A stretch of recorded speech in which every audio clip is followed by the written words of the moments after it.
And whether you're a guy in a cape... Was that 5 seconds already? Yeah, it was. Rogues Who Are Sneaky.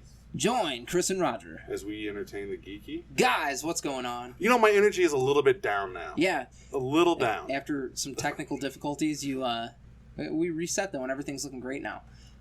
So all right, go. Today, we are at the wonderful North Central Hobbies, and we've got Bill, one of the owners here, who's been in the industry for, longer than we've been alive. A little bit. Oh, yeah, I'm throwing that out there. Oh, yeah, you just had to throw that in there, didn't you? Gotta throw the age in anytime I can, Grandpa. Let's go. Just remember, you used to work for me. I did. This was my first job. I know. Like we've talked about it. Like, yeah, like up the street was my first job. Let me put it this way. You got a paycheck. I can't say you actually worked. You know, you say that, Bill. I busted my ass here, and I remember certain people, Bruce included, saying that was one of the best decisions you ever made. You busted your ass to get here, and then once you got here, you played around, and you got your then girlfriend at the time hold on. to do the work for you. That is not accurate at all. In fact, you tried to hire her before you hired me. No, actually, I didn't. In my memory, you did. Well, your memory's faulty. In my memory, that's exactly how it went down. And then I helped rehab this building. That you did. And I busted my ass doing that. That you did. And me and Dennis had a good time. And you also busted the pipes. No, that was Paul. I'm sorry, you are correct. I cut the board. Yep. I cut the board. You are correct. It was my fault. I do apologize. Yeah, it's all right. Yeah, it's right. Compare me to But Paul. we had a lot of fun. It was a good job. Now I'm up here on Thursday nights running D&D. That's going well. Special events are hosted here once a year. Well, yeah, but that's an invite thing. These guys don't need to know. Yeah, they don't need to know about Christmas about it in either July. way. That's an invite thing. So you've owned it. You owned it since '99. I know. And before that, you worked here in '85. Yes. How has the store, not really like the store's vision changed since you've owned it, or since you've started here? Oh, well, I mean, the vision has changed only because to try and keep up with the times, because the market has really changed. Such as, I mean, I look around, I still see models and RC cars and the normal stuff that you would expect to see in an old hobby shop. Correct. However, 30 years ago, you'd have a lot of new model cars that would mirror the car manufacturers coming out every year. So you would have those coming out. They don't do that anymore. So now they just rehash mostly all the old kits. Really? So that's one change. One advantage is they've cleaned up the molds, added more detail to a lot of them. Also, the prices, more than quadrupled since in 30 years. But doesn't that just keep up with inflation? I mean... To some extent. However, there are some of the model manufacturers that think they can get a premium price for their stuff. So, as an example, 7 years ago, there was a line of models that we carried that were average $15. Okay. Now those same kits, no changes by this particular manufacturer, are now $45 to $60. That's a video game. Is it? That's $60, Chris. What? That's a lot. Okay, well, are you willing to throw them under the bus? Because now we want to know. Hold on, do you still carry them? Is it Games Workshop? No. Okay. Games Workshop's what started this. Yeah. Games Workshop's what started this business model. And actually, Games Workshop is something we won't be carrying after the end of the month. Well, yeah. Are you ditching the paint and everything, or everything? Really? Yep. It's too expensive. Well, no, it's pricey for sure. It's pricey, and we don't have a lot of people in this area that do it, or if they do, they don't come in here. Well, no, but again, I mean, you're the model store. Yes. But how long does it take to put a model together? Like, it depends on the model, and it depends on the skill level of the modeler doing it. Let's say average. The average person will spend 8 to 10 hours building a model. Chris, how long does it take to beat a video game? It depends on the game. Say single player mode, not multiplayer, just single player, normal games now. Depends on the game. 8 to 10 hours? Probably. So you're still getting 8 to 10 hours of entertainment for the same price if you buy the $60 model. But you could get a $15 model and be just as happy. You can get a $15 model, and if you're an experienced modeler, well, then you can add detail to it and drag it out. Obviously, the longer you drag it out, the more value you get for your hourly entertainment. See, for us, like here at Entertain the Geeky, our big thing is it worth the money versus time, which is why Magic is kind of waned, because it's a time investment where I'm always spending money. But video games and stuff like that, I buy a video game, I have 15 hours of entertainment. That's worth $60. I mean, depending on the game too, because certain games like Fortnite's killing it right now, and that's free for a lot of people. They've really just spent money on skins. Not for me, it's not. Anywho, but when you're done with the video game, you have nothing to show for it. Okay. Like, you're done. I beat a game. What did he do? I beat Mario when I was 3. Bragging rights. Exactly. But when you do a model, you have your trophy. You have something to show. You get to put it on a shelf. Yeah. Or you better? can hang it, or you can give it as a gift. Do people really give away models as a gift? Sometimes, yeah. Is that a thing? I painted the fuck out of this Mustang, and Just now for it's yours. Look, I put your name on the license plate. They do that, right? Yes. Custom license plates? Custom license plates, sure. Anything. And custom decals. Now, hold on. Let me ask you this, because there's model cars, there's model planes, there's model boats. Which one has changed the most throughout the years? Out of the 3, I would say aircraft. Really? Yeah, because the model manufacturers have really started adding a lot of detail on the aircraft. But to show the level of intelligence of some of these people that design these models, you take an aircraft model and they will add so much detail to the cockpit. I mean, they'll brag that you can read what's on the dial. But yet, when you put the model together, you can't see it. I'd say you can't. Unless it's... What about the ones that pop open? Even when even with the canopy open or off, I mean, if you want to get down with a magnifying glass and a flashlight, okay. But my thought on that is, who cares? So you're spending more money for something you can't see. Correct. Now, if you were to put models together, keep in mind, guys, we're going to talk more than just models, because there's a whole bunch to get into. But if you're putting models together, which model would you do? Because I know which one I would do. You mean one in particular? Yeah, you had one kit. That's the kit you were going to put together. Well, I'd have to go with my favorite, which would be the Revell Boeing 747. Chris? If I had to pick a car or a plane or... A model. Any model? Any model. I'd paint a Mini. Fair enough. What about the big, like Batman over there? I would do... I'd seen recently that they do Transformers models, and I would absolutely do a Transformers model. Do they transform? Yes. That's actually pretty cool. Yeah, they're pretty rad. For me, it's the Enterprise D. But that kit has not changed since 92. 88. Is it the same kit in 88? Same kit in 88. Still that stupid saucer. Hanging right above your head over there. Yeah. That's the one. I've done like 4 of those things. Now, mine never looked that good. And I never get the saucer to stay. It always falls off, and it's stupid. All right, so we've done models. RC. Now, that's got to be one that's actually changed a lot. And on one hand it has changed, on the other hand it has not. I mean, the basics stay the same, but what has actually changed has been the technology. Does it get more difficult? In some cases, a lot of cases, it's easier. 15 years ago, if you wanted power and speed, you needed a nitro. But now electric? Now the electrics, battery technology, motor technology, the electrics are just blowing the nitros totally off the track. So what's the...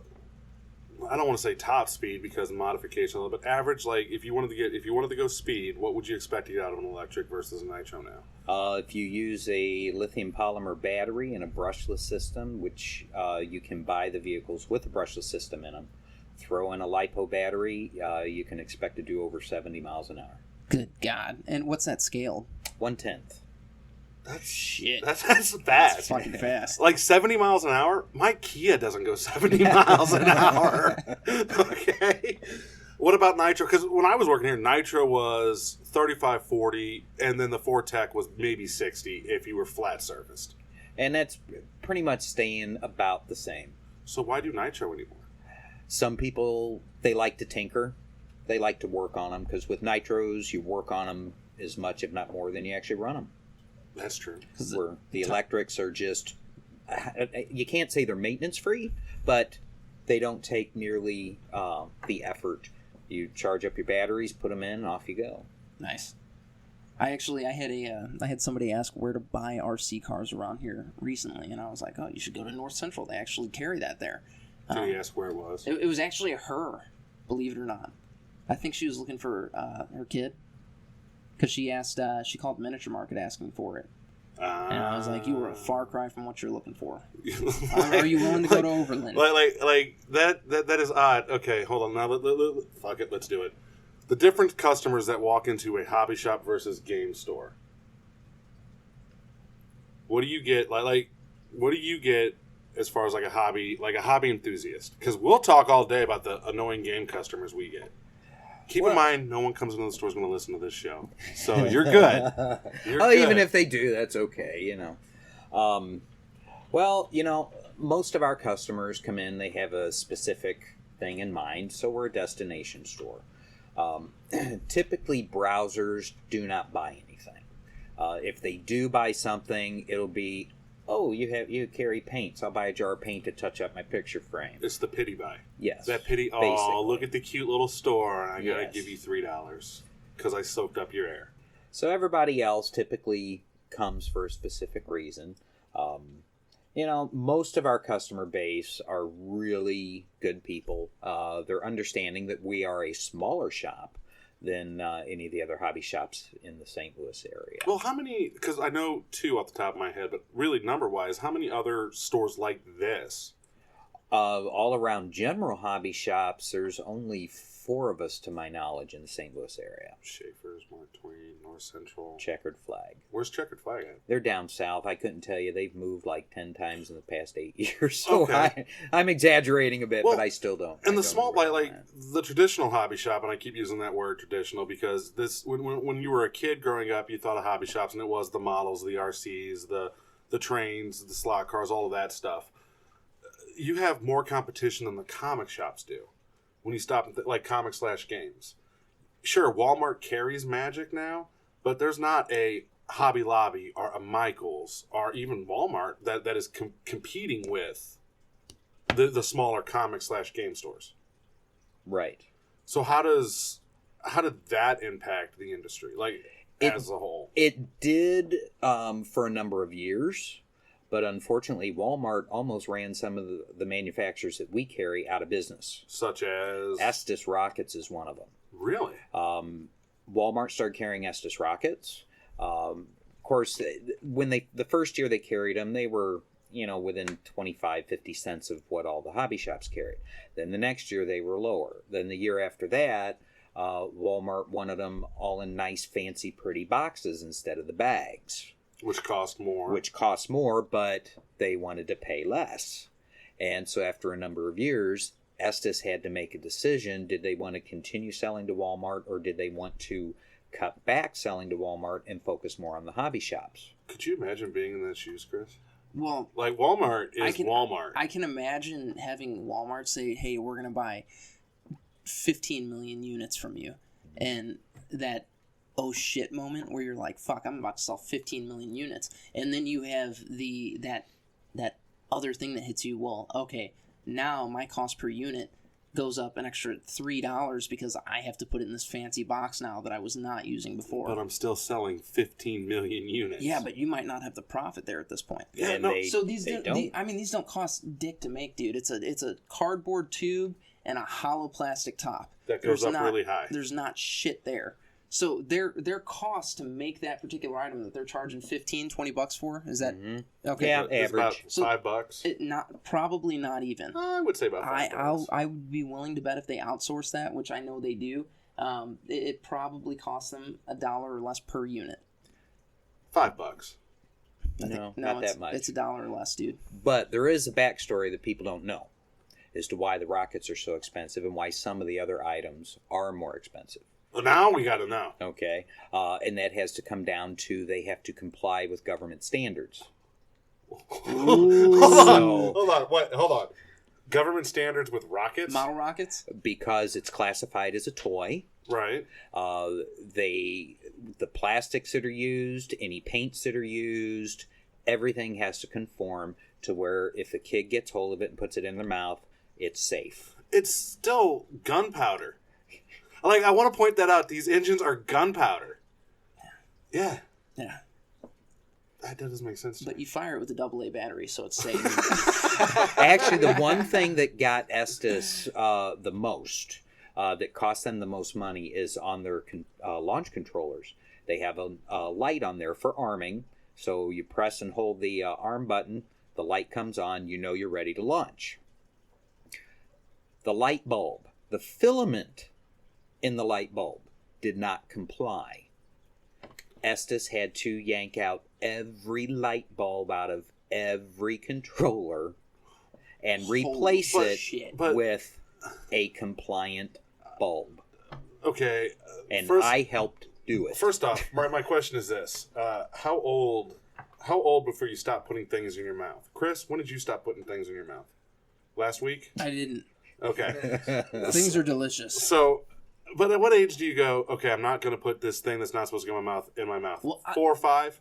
Maybe 6, 7? Okay. Average, yes. Yeah. No, hold on. I'm going somewhere. I'm a guy with kids, though, so I can actually answer this and be coming from an educated your kids place. are different, though. Your kids are different. They're not normal kids. Why is that? They're Spider-Men. Whatever. All right. You back yourself into a corner there. So We'll fight 6 later. or 7. Yeah, we can fight later. So 6 or 7 is when you stop putting things in your mouth. Age of rockets, 9 8 and up. Okay, that shouldn't be a problem to begin with. Well, it shouldn't be a problem anyway, because in order to get to the filament, you got to break the glass. The glass tube. So you have to like munch. You would have to literally bite down. And I guarantee you, that crap that they're talking about is in the light bulbs I'll that we bet you used to have in some the little house. motherfucker did it. Someone had to have. What's the story behind there? Someone did it, right? That I haven't seen.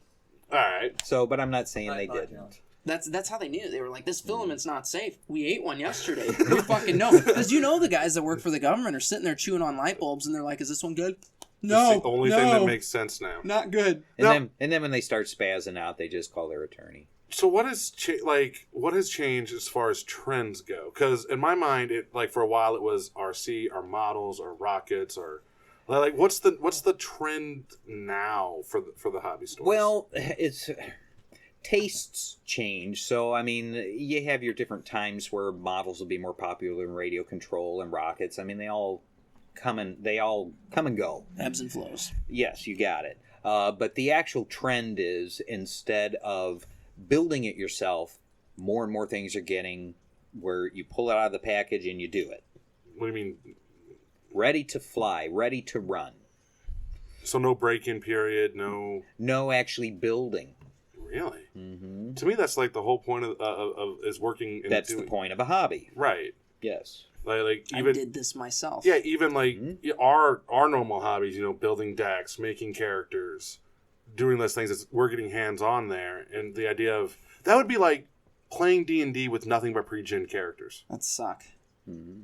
Or you guys playing Magic by just being able to buy whatever particular deck you wanted already done, where you open it up and you play. They're called net deckers, and they already exist. Well, but, not just net deckers, but you do have the Challenger decks. That yeah, but are those that. aren't. See, yeah, there's a little bit. So I would get in my mind, Challenger decks would be like snap type models. Like pretty much, you just kind of snap it together. You're good to go. It's a ready-built deck with a sideboard. Yeah, but it's not good. Some of them are competitive. They're not. No, you will not go take that to a Grand Prix. No, I mean, you're not going to win a Grand Prix with it, but you're talking somebody that's got a $12,000 deck versus a guy that's got a fucking $30 deck. So money doesn't matter when it comes to Magic. Does money matter in this hobby? What world do you live in? To most people, yes. There are a few where it doesn't. Such as? Someone once in a while, someone will come in. They'll see something online, in a magazine, on TV. I want that. Try to explain to them, have you ever done it before? No. Well, that's not what you want. It'd be like putting a 16-year-old brand new driver in a Formula One car. It's just something you don't do. But there's some of these people that do. And then they get it, and they go out and trash it. And then they bring it back and want their money back because it broke. Well, don't sell broke stuff. Well, if they weren't the dumbasses for There running we into go. a brick wall at Effective driver, 70 miles an There hour. we go. Now the real Bill's here. He said dumbass. It's time to go. All right. Let's do this. All right. The big thing that's changed here since I've been coming here / working here is slot cars. You forgot about air rides. When I was here, there was no slot cars. Like, we would order stuff on Christmas, sell the little starter sets, and that'd be it. Correct. But you've built this whole community around slot car racing. Yes. First off, how did you and Dennis come up with that idea? Well, that was back when the market and everything crashed. and the housing industry and everything, everybody was hurting, and we knew we needed to do something to keep the store going that was a service as opposed to a product. Okay. And we already had a fairly decent inventory of the slot cars, and we're running the Carrera brand slot cars. More specifically, digital. So the digital, we can have up to 6 racers on the 2 lanes, change lanes at the lanes change sections, program the cars for speed, brake. We can even do fuel races where you have to pull into the pit to fuel up. That's fucking awesome. Like the Daytona 500 here. You got it. All right. So how long did it, like I've been up here on Friday night, and it has been packed. Mm-hmm. Like, there's people everywhere doing slot car races. Like, when you see this track, though, we'll post a picture of this track because also, it's fucking impressive. Yeah, no, and they keep the track changed, every 3 months, 4 months? Every 8 weeks. That's 2 months. I've also heard stories, and we can get into this later, about how you've done things that the manufacturer said would be impossible with the track. That is correct. I love it. And there's a couple of things that we have done, they took pictures of, now they offer in their catalog for sale. Really? Because they didn't think it could be done. That's amazing. How long did it take off, though? I mean, was it like an instant, like... It pretty much was instant. When we first set up, we invested about $1,800. Okay. Which was about our last $1,750. All right. So you dug so in for we some really pocket took change. a chance. Yeah. However, I was being realistic. I was hoping that if we could have gotten our money back in 9 months to a year, I would have been satisfied. Okay. 3 months later, we had our money back and then some. Fucking right. Yeah, no, up here on a Friday, like I said, and it's a party. It's not just people racing. Like, you got people just hanging out, talking. They get their names called. They go race. They just go back. They're all tinkering. Well, I think that's like a testament to just being adaptive in the hobby industry, and you have to, because like we were talking about earlier, there are ebbs and flows, and you're going to have times where you guys used to carry Magic, and where that was probably lucrative for a time. And then it got to a point. Well, not really here. I was here for that one. But then you have other times where it's like, all right, we're just literally shelling out money to keep this product here, and the fact that you found this niche that so perfectly fits your business model is amazing. And it's been steady for 9 years. That's incredible. So a decade. You're going to do something special yes. for the 10-year anniversary? We'll come up with something. Like, that'll be impressive. next year. Next year. Like, no, but you're the only one in St. Louis that's doing that. Because I remember being a kid, there used to be a store that... We're the only ones commercially. Okay. There are private tracks around, but they are not digital. Okay, so they're the old-fashioned like you used to get when you were a kid around the Christmas tree. Yes, and they're analog tracks. Okay. Although they are different scales, but we run the 30-second scale. Now, something that I want to know, because it's been a minute, is Pine Car Derby still a thing for the Boy Scouts when they do it? It is. In this area, it's not as popular. Okay. Quite frankly, people don't want to spend the money on it. I mean, you get a free box. Yeah, and but they complain about having to buy the paint and buy this other stuff for it. And people complain a lot, Chris. And quite frankly, in our area, I think it cuts into the parents' beer, cigarette, and lottery ticket money. That paints a yes, wonderful I picture. Said it. Damn. Fuck you, parents. You and your Liggett smokes and your Natty Light beer. Oh my God, Bill just played the best picture for the area we're in. Yeah, that was. Well, whoever said Texas was a whole other country has never been to Overland. I mean, that's true. I mean, yeah. Now, hold on. All right, we're gonna switch topics. Not switch topics, but change gears a little bit, because there's also other things that North Central does that I don't. When I was talking about opening the store back in the day, there was a lot of things I took from you and Dennis, not in the what to carry, how to run a store thing, but the how to ingrain yourself in the community.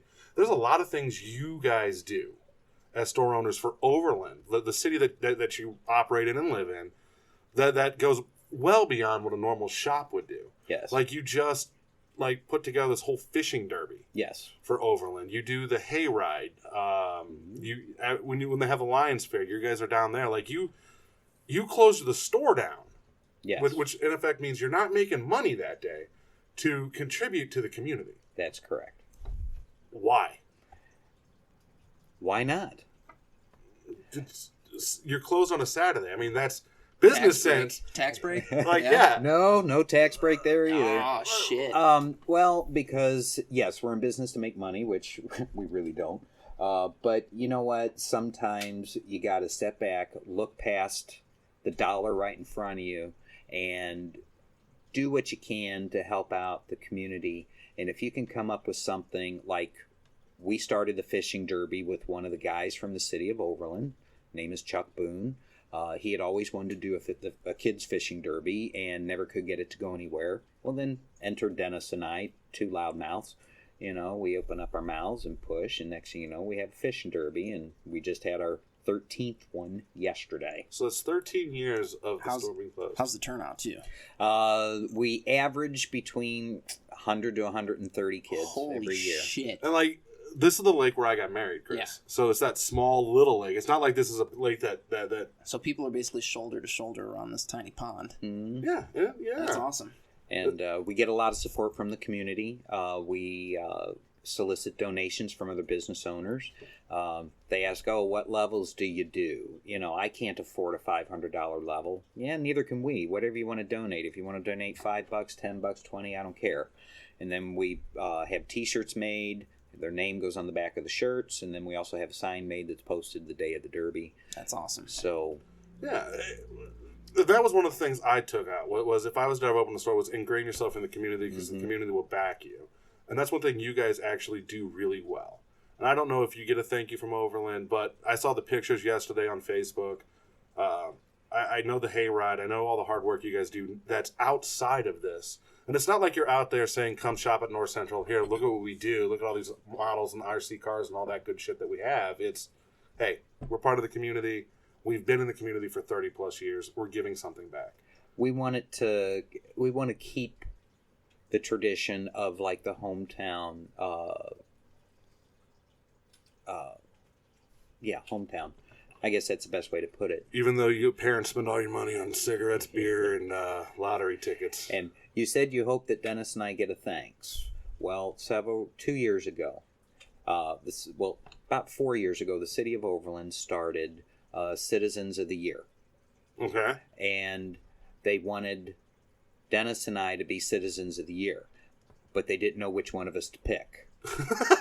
So 2 years ago, they came up with Business Citizens of the Year. Oh, that's awesome. To where if you are a resident and you own a business, so that is separate from the Citizen of the Year. Okay. We were the very first. It was actually developed so we both could get the Business Citizen of the Year award. Well, that's good. Awesome. And that's from the city, and that's from the local Overland Business Association, the different committees through the city. Did you tell them not to charge you taxes anymore? Because I'd have been like, we're tax-free, right? For like at least a year, no taxes? I wish like it worked that way. I mean, I'll pay my state and federal, but none to you, right? We're good. We're a non-profit. Yeah, I mean, you got that right. That's a hobby shop. Yeah, we're a hobby shop. We're probably the poorest business in Overland. Well, there we go. Now, a little bit to that. I mean, you have seen the boom, the bust, the boom, the bust of this industry more than once. Yes. Carmen and Tom had it before you in the 80s, and it was booming, and then it dried up, and then it boomed again, and now we're in the middle of a down spot here. And it's odd to me that like our hobby, what mine and Chris consider to be our thing, is booming right now. You know, comics, games, all that stuff is just booming to where it's actually oversaturated here. But these small type stores where I remember, doing stuff with your dad or your mom or your grandparents, the models, all that stuff is kind of shrinking. Do you honestly see a way for the industry, not just the store, but the industry to pull out of it? Quite frankly, no, because the younger ones coming up aren't interested in this. All they're interested in is looking at their phone or messing with their hands with their video game controllers. So is there a way to stop that? Like, if you were in charge of Revell, how would you adjust? Yeah, how would you adjust to the time? One thing I would do, which Crayola did, which I really thought was a cool idea. They came out with a coloring book with special crayons. You color them up, download the app on your phone, take a picture of your artwork, and it animated it on your phone or on your tablet or your computer. Did you know That this? was No, I didn't totally know this. cool. Where the hell is that at? Yeah, you got millions of dollars for fucking development. I will buy a coloring book now. right now. No, so Something like that. Take the traditional model, then develop like an app to where you could do your own video game. You could do your own movie scene using your model. So adjust for So basically, technology. yeah, you take all this time, you build this model, and then you get to you're the only one with it too. Instead of putting all the money and technology into the model itself, because I mean, face it, there's really only so much detail that you're gonna see anyway. We talked about that gives earlier. a shit about, because part of it's just, can you paint it to look good? Right. So invest in technology to bring it into the 21st century and beyond. So why aren't they doing it? I'm just a dumb little hobby shop owner. So Well, what no, do I know? But yeah, I mean that's fair. But you also came up with this brilliant marketing scheme to pull yourself out of basically the 2008 market crash, and it was, we'll fucking play the slot cards. We've got this. We'll take our last couple of bucks, and you were right. We took a chance. We didn't know. And that's awesome. It worked. So, I mean, obviously, you've got some kind of feel for how the market's going to fluctuate and how this should work, and I think that's solid. So I think asking somebody like you with a little bit of know-how, and that's a fair thing to do. Well, yeah, no, and here's a better question. I know with like for our side, and in my mind, I've always wanted to see an all-inclusive, like an all-in-one store with everything, comics, games, hobbies, like the all-inclusive store. That to me is like heaven. Because as much as I don't do a lot with this hobby, I grew up. I just touched my mic. I grew up doing this stuff. Even before I started working here and knowing you and Dennis, I remember being a kid with my dad doing police cars and doing all that stuff. Where was I going with this? I had a whole wonderful thought. I'm just thinking of the slot track right now. Yeah, what do you think is on the horizon? Because that's what it was. We have we have manufacturer. They have conventions. They have manufacturing things where they talk about products coming out in the next year, and they talk about the future of 5-10 years down the road in the industry. We have those too. Okay, and we know what's going in our ways. D&D 6th edition's coming. More Magic. They're integrating more of the cards into tablet form to where you can play games on the computer and that. Board games are becoming more digitalized. What is coming in this industry that gives you that they get it, that they know it's time to change? The only thing I see coming is the end. Wow. I don't mean to be Bleak. I don't mean to be a downer about it, but a lot of the manufacturers have been bought and sold over the years, and a lot of them are nothing but bean counters now. Okay. So Games Workshop, take note. You were part of the problem. They don't look past their checkbook. A lot of them don't really care about quality. They don't care about people, they don't care about putting out a quality product and marketing to her having a good time. They don't think back to when they were kids. Interesting.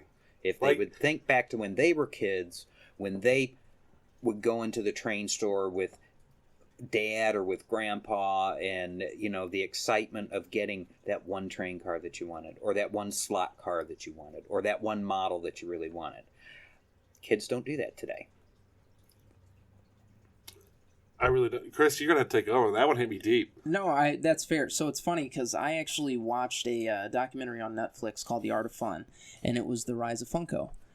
And basically, the way that company was started, the owner made bobbleheads, and it was something that he was stoked about because he loved all the old school mascots and stuff like that. So that's basically what he started with.